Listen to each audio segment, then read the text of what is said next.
Dans la tempête, Brian Thompson, Dick Afary et Arnaud Boissière ont fait le dos rond au pied de la terre de feu. En vrais marins, ils ont chacun joué à la perfection leur carte pour éviter au mieux la puissance d'un vent qui a bien atteint, à son plus fort, les 70 nœuds.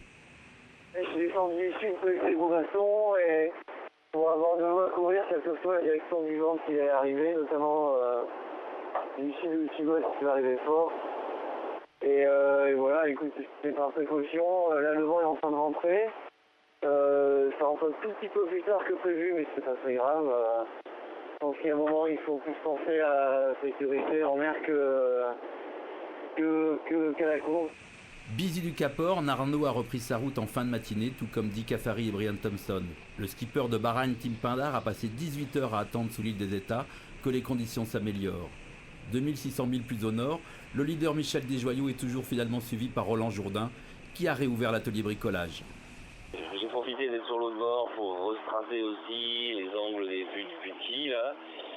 Et cerise sur le gâteau, j'avais un peu de traces sous-marine dans l'eau à faire parce que je prenais un peu l'eau par le fil de quille à bâbord. Et quand j'ai viré, miracle de la technologie moderne, je ne prends plus d'eau. Ils sont 8 à naviguer désormais dans l'Atlantique. Une remontée hors sujet pour Jean Lecam et Vincent Rioux. Tous deux étaient de passage au PC de la course.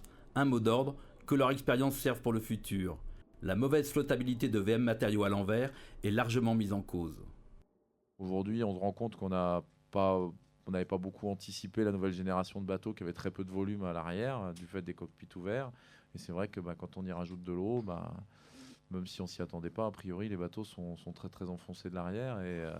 Et puis de l'eau dans un bateau retourné, ça peut arriver très très vite, parce que comme Jean, le bateau chavire vite, la porte n'est pas fermée, et puis une fois que c'est parti, on ne peut plus rien y faire. Le prochain coup, les trappes de survie, elles ne seront pas à l'arrière du bateau, ça je peux vous le dire. Tous deux sont bien sûr revenus sur ce sauvetage qu'aucun scénariste n'aurait imaginé écrire. Fidèle à son habitude, Jean Lecam a su faire rire la salle. La première fusée, je l'ai tirée dans l'eau en fait. Par la trappe de survie, je me suis dit peut-être qu'avec des effets, quelque chose, ça va marcher. Et puis après, j'ai tiré cette fusée-là. Et en fait, je me suis aperçu d'une chose, c'est que le problème, c'est que j'étais en train de me gazer, quoi. Parce que le problème, c'est qu'une fusée comme ça, ça dégage vraiment de la fumée. Et donc, à l'intérieur de VM, il y avait de la fumée partout. Et je me suis dit, bon, maintenant, t'arrêtes tes conneries.